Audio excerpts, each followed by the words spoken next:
ನಮಸ್ಕಾರ ನಮಸ್ಕಾರ. ನಾಡಿನ ಜನಗಳಿಗೆಲ್ಲ ಶುಭೋದಯ. ಇವತ್ತು ತಾರೀಕು 23 2ನೇ ತಿಂಗಳು 2025 ಭಾನುವಾರ. ಇವತ್ತು ಏನಪ್ಪ ಅಂದರೆ ಸೂರ್ಯನಿಗೆ ವಾರ ಎಲ್ಲ ಅನುಕೂಲವಾಯ್ತದೆ. ನಿಮ್ಮೆಲ್ಲರಿಗೂ 8 ಗಂಟೆ ಇವತ್ತು ಟೈಮು.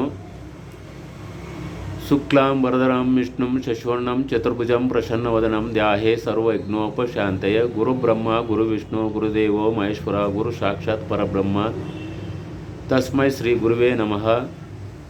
ನೀಲಂಜನ ಸಮಾಭಾಷಂ ರವಿಪುತ್ರಂ ಯಮಾಗಜಂ ಛಾಯಾ ಮಾರ್ತಣ್ಣಂ ತಮ್ಮೈ ಶನೇಶ್ವರ ಅಂದ್ಬಿಟ್ಟು ಈ ಮಂತ್ರ ಒಂದು 10 ನಿಮಿಷ ಕೂತ್ಕೊಂಡು ಜಪ ಮಾಡಿ ಅದನ್ನು ಕಂಟಿನ್ಯೂ ಮಾಡಿದ್ರೆ ನಿಮಗೆ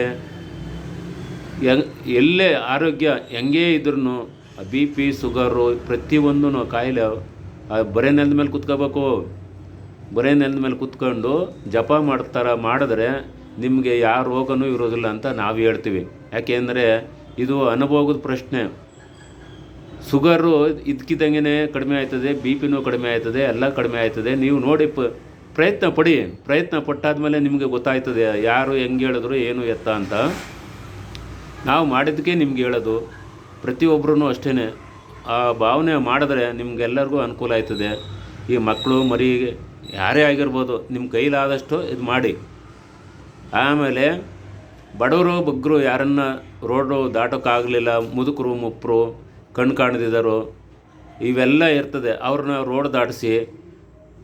ಆದರೆ ನಿಮ್ಮ ಕೈಲಿ ಸಹಾಯ ಆದರೆ ಅವ್ರಿಗೆ ಅನ್ನ ಕೊಡಿ, ಇಲ್ಲ ಏನೋ ತಿನ್ನೋಕ್ಕೆ ಒಂದು ನೀವು ಕೊಡಿ, ಕುಡಿಯೋಕ್ಕೆ ನೀರು ಕೊಡಿ. ನಿಮ್ಗೆ ನೀವು ಮಾಡಿದ್ದು ದಾನ ಧರ್ಮನೇ ನಿಮ್ಮನ್ನು ಮಕ್ಕಳನ್ನ ಕಾಪಾಡೋದು. ಯಾವತ್ತೇ ಆಗಲಿ ಕಳ್ಕೊಂಡ ಮೇಲೆ ಅದು ಪದವಿ ಸಿಗೋದಿಲ್ಲ. ಯಾರೇ ಆಗಲಿ ತಂದೆ ತಾಯಿನ ಕಳ್ಕೊಂಡಾಗ ಎಷ್ಟು ಗೋಳಾಡ್ತಾರೆ ಗೊತ್ತಾ? ಎಲ್ಲೋದ್ರು ನಮ್ಮಮ್ಮ ಎಲ್ಲೋದ್ರು, ನಮ್ಮ ಅಪ್ಪ ಎಲ್ಲೋದ್ರು ಅಂತಾರೆ.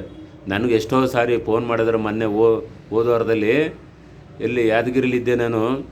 ಫೋನ್ ಮಾಡಿ ಕೇಳ್ತಾರೆ, 2 ದಿನ ಆಯಿತು ನಮ್ಮಮ್ಮ ಹೋಗಿ ನಮ್ಮ ಅತ್ತೆ ಹೋಗಿ ಎಲ್ಲಿದ್ದಾರೆ ನೋಡಿ ಹೇಳಿ ಅಂತಾರೆ. ಆದರೆ ನಾನು ಹೇಳಿದೆ, ಅಮಾಸೆ ಗಂಟ ಎಲ್ಲೋ ಒಂದು ಆಶ್ರಮ ಇದ್ದಾರೆ, ಆಶ್ರಮದಲ್ಲಿ ಇದು ಮಾಡಿದ್ರೆ ಕೈಗೆ ಸಿಗೋದಿಲ್ಲ ಅಂತ ಹೇಳಿದೆ. ಹಾಗೆ ತಂದೆ ತಾಯಿ ಇದ್ದಾಗ ನೋಡ್ಕೋಬೇಕು. ಅವ್ರು ಹೋದ್ಮೇಲೆ ಕಣ್ಣೀರು ಇಕ್ಕದಲ್ಲ, ಬಾಯಿ ಬಡ್ಕೊಂಬೋದಲ್ಲ. ಕಣ್ಣೀರು ಪ್ರತಿಯೊಬ್ಬರಿಗೂ ಸುರಿತಾನೇ ಇರ್ತವೆ. ಯಾಕೆಂದರೆ ಓದು ವಸ್ತು ಪುನಃ ಕೈಗೆ ಸಿಗೋದಿಲ್ಲ. ಆ ಉದ್ದೇಶಕ್ಕೆ ಎಲ್ಲರಿಗೂ ಹೇಳ್ತಾ ಇರೋದು, ಇದು ಒಳ್ಳೆಯದಕ್ಕೆ. ಕೆಟ್ಟದ್ದಂತ ಅರ್ಥ ಮಾಡ್ಕೊಂಡ್ರೆ ನಾವೇನು ಮಾಡೋಕ್ಕಾಗಲ್ಲ. ಪ್ರತಿಯೊಬ್ಬ ಮನುಷ್ಯನು ಅದಕ್ಕೆ ಹೇಳೋದು, ನಾಯಿನ ಸಾಕಿದ್ರೂ ನಮ್ಮನ್ನು ಕಾಪಾಡ್ತದೆ, ಪಕ್ಷಿ ಸಾಕಿದ್ರೂ ಅದು ಧರ್ಮ ಅಂತದೆ. ಇದೆಲ್ಲ ನೋಡಿ ಮಾಡಿ ನಿಮಗೆಲ್ಲ ಅನುಕೂಲ ಆಯ್ತದೆ. ನಾವು ಒಂದು ಚಿಕ್ಕದು ದೇವಸ್ಥಾನ ಅಂತ ಮಾಡ್ತಾಯಿದ್ದೀವಿ. ಆ ದೇವಸ್ಥಾನಕ್ಕೆ ನಿಮ್ಮ ಕೈಲಾದಷ್ಟು 1 ರೂಪಾಯಿ ಕೊಡ್ತಿರೋ, 10 ರೂಪಾಯಿ ಕೊಡ್ತಿರೋ, 100 ರೂಪಾಯಿ ಕೊಡ್ತಿರೋ, ಒಂದು ಇಟ್ಗೆನೋ ಕೊಡಿಸ್ತಿರೋ, ಒಂದು ಕಲ್ಲೇ ಕೊಡಿಸ್ತಿರೋ, ಒಂದು ಸಿಮೆಂಟ್ ಮೂಟೆನೇ ಕೊಡಿಸ್ತಿರೋ, ನಿಮ್ಮ ಸತ್ಯನ್ಯ ಇದ್ದಾಗ ಕೊಡಿಸಿ. ನಾವು ಒಂದು ದೇವಸ್ಥಾನ ಮಾಡಿ ಆ ಭಗವಂತನ ಸೇವೆ ಮಾಡಿ ಮುಕ್ತಿ ಪಡೆಯೋಣ. ನಿಮಗೂ ಒಳ್ಳೆಯದಾಗಲಿ, ನಿಮ್ಮ ಮಕ್ಳಿಗೂ ಒಳ್ಳೆಯದಾಗಲಿ, ನಿಮ್ಮ ಕುಟುಂಬಕ್ಕೆ ಒಳ್ಳೆಯದಾಗಲಿ ಅಂತ ನಾವು ಕೈ ಮುಗಿದು ಬೇಡ್ತೀನಿ. ಸ್ವಾಮಿ ಎಲ್ಲಿದ್ದೀಯಪ್ಪ ಅಂತ ಭಗವಂತನ ಆರಾಧನೆ ಮಾಡಿ ಕೈ ಮುಗಿದು ಎಷ್ಟು ಕೇಳ್ತೀನಿ ಗೊತ್ತಾ? ಆದರೆ ಪ್ರತಿಯೊಬ್ಬರಿಗೂ ಒಳ್ಳೆಯದಾಗಬೇಕು. ನಾವೊಬ್ಬರಿಗೆಲ್ಲ ಪ್ರತಿಯೊಬ್ಬ ಮನುಷ್ಯನು ಅರ್ಥ ಮಾಡ್ಕೊಂಡು ಜೀವನ ಮಾಡ್ಕೊಂಡು ಹೋಗ್ಬೇಕು. ಈ ಮುಂದಕ್ಕೆ ಬರ್ತಾ ತುಂಬ ಕಷ್ಟದಲ್ಲಿ ಜೀವನ ಮಾಡ್ಬೇಕಾಯ್ತದೆ. ಅದಕ್ಕೆ ನಾವು ಅರ್ಥ ಮಾಡ್ಕೊಂಡು ಜೀವನ ಮಾಡ್ಕೊಂಡು ಹೋದರೆ ಮುಂದಕ್ಕೆ ಏನು ತೊಂದರೆ ಇಲ್ಲದೇ ಕಾಪಾಡ್ಕೊಂಡು ಹೋಗ್ಬೋದು.